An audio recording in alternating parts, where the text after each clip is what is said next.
process of getting published on it, and it's go get it. It's amazing. I'm so proud, and I feel so privileged. Thank you. Sunny. Sunny. Yay. Wow. This image is the cover of the book, and it's the, going, if you notice, it's the shape of a head.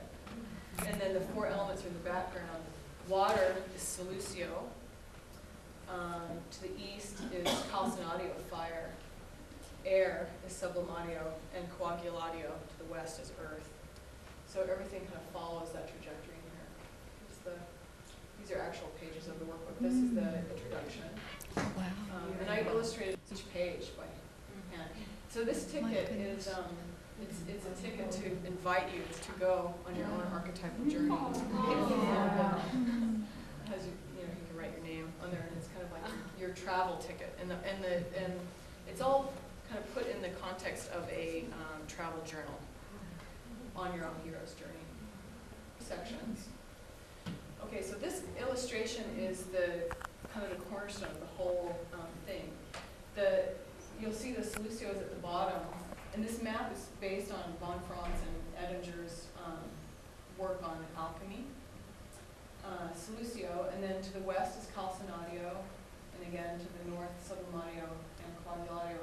And it was just kind of a fun, playful thing I created where I looked at, you can't really see it very well, but different psychopathologies are listed in each realm, and different gods and goddesses.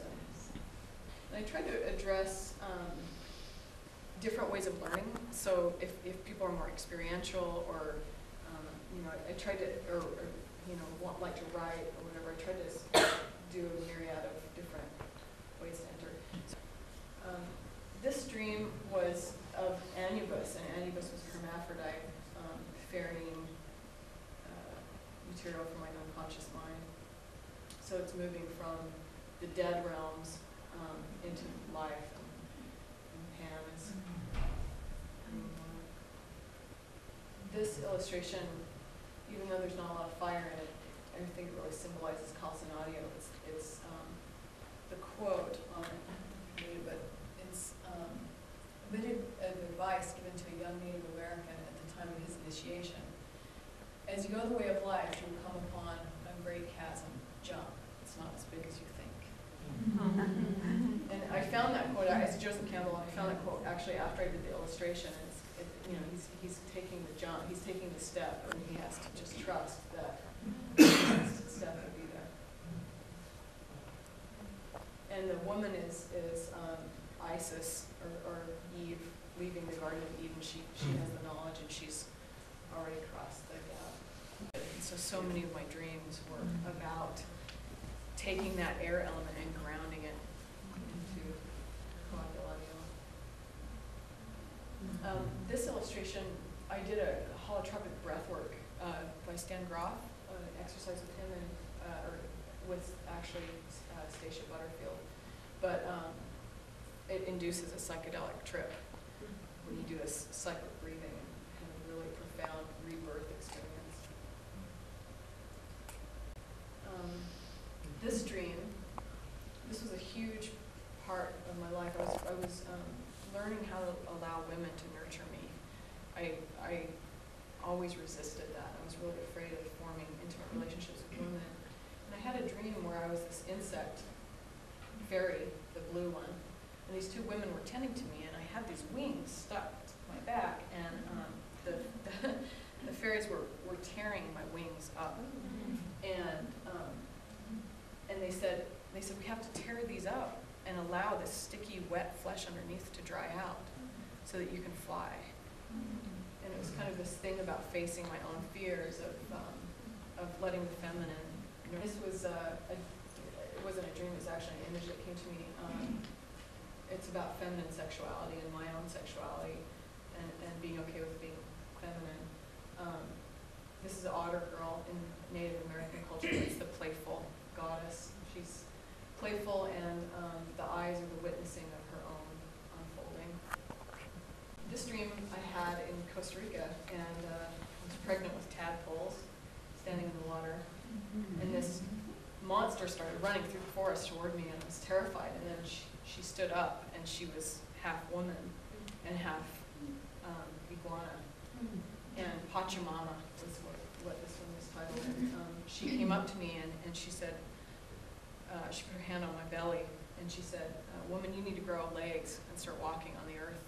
We're waiting for you." Wow. That was a turning point for me to to get grounded again. There's Quaguladio. This illustration is a interpretation of Clarissa Pinkola Estes' story Mother Moon, and this actually happened at Burning Man. I had this vision where I've been going through this narcissistic phase and wanting to mirror myself constantly, and staring at the mirror and really looking at myself and not really being the mother that I need to be, and being grounded and present with my children as much as I need to be. And around Mother Moon are the hungry ghosts, which can never be satiated through narcissistic pursuits. The story follows.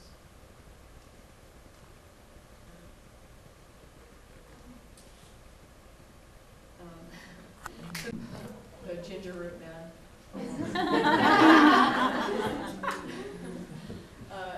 If you'll notice, the root is actually sitting on a stump, which is not grounded, and the bird doesn't have wings.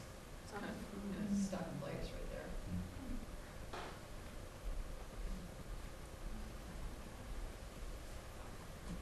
This is kind of the culmination at the end of the workbook, and it's kind of like the Evolver's piece where he's jumping over the chasm. This piece is about trusting that your destiny unfolds in just the right way that it's meant to.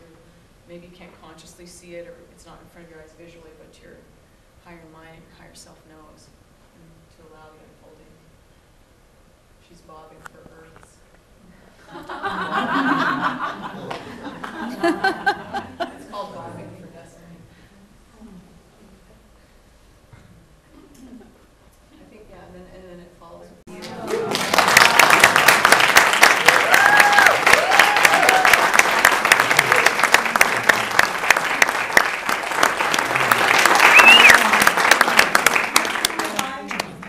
They're not, yeah, when? Yeah. When is more the question of where. Yeah. So if we Google it in a couple of months, we can, I have a website that's sunnystrasburg.com, and it has prints and books and everything. And I brought a copy with me of the thesis production for you. Yay. Thank you so much. Thank you.